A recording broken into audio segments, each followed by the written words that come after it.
Falegnameria Paludetto. Da più di 60 anni. Il legno su misura a casa tua. TG Plus News edizione di Venezia, buon pomeriggio. Apriamo il nostro notiziario con la cronaca.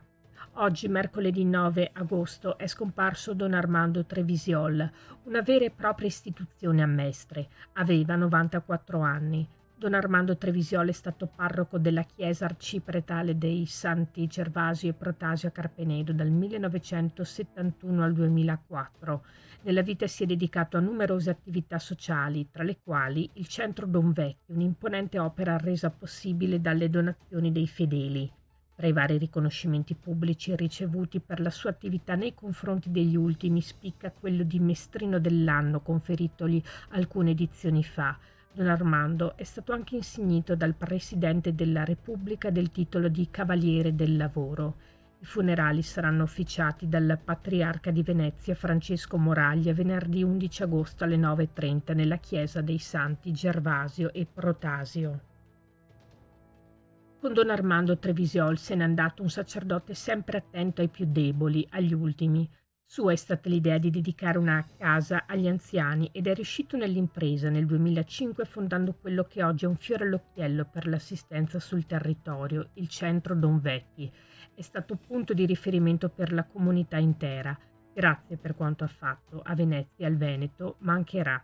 Così il presidente della regione del Veneto, Luca Zaia, sulla scomparsa oggi a 94 anni di Don Armando Trevisiol. Di Don Armando Trevisiol, l'assessore alla coesione sociale del Comune di Venezia, Simone Venturini, scrive sulla sua pagina Facebook ufficiale: Addio Don Armando Trevisiol, grazie di tutto. Una triste notizia per tutta la città, la scomparsa di un grande prete e soprattutto di una grande persona che ha fatto del bene a tantissimi cittadini in difficoltà. I suoi centri Don Vecchi sono un fiore all'occhiello dell'assistenza a deboli anziani, un modello seguito anche da altre realtà del paese. Don Armando realizzava un'idea e già ne stava sviluppando un'altra, grazie alla sua inesauribile energia e al suo immenso altruismo. Ci ha insegnato tanto e ci mancherà. Cambiamo argomento. Il valore della libertà non ha prezzo, Venezia sarà dalla vostra parte. Con queste parole la Presidente del Consiglio Comunale di Venezia, Ermelinda Damiano, ha accolto ieri a Ca' Farsetti l'attivista bielorussa Yulia Yukno, rappresentante dell'ambasciata popolare della Belarus in Italia, fondatrice dell'associazione Talaka ed ex detenuta politica nella Bielorussia di Lukashenko. Il gesto di solidarietà con il popolo bielorusso porta i colori della bandiera storica della Bielorussia, bianco, rosso, bianco. È il simbolo della lotta per la libertà. Yulia Yukno ne ha donata una alla Presidente Damiano. Iniziative analoghe sono in corso in altre città italiane. Questa era la nostra ultima notizia. Grazie per essere stati con noi. Arrivederci.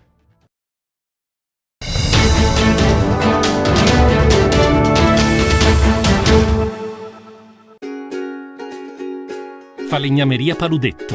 Da più di 60 anni. Il legno su misura a casa tua.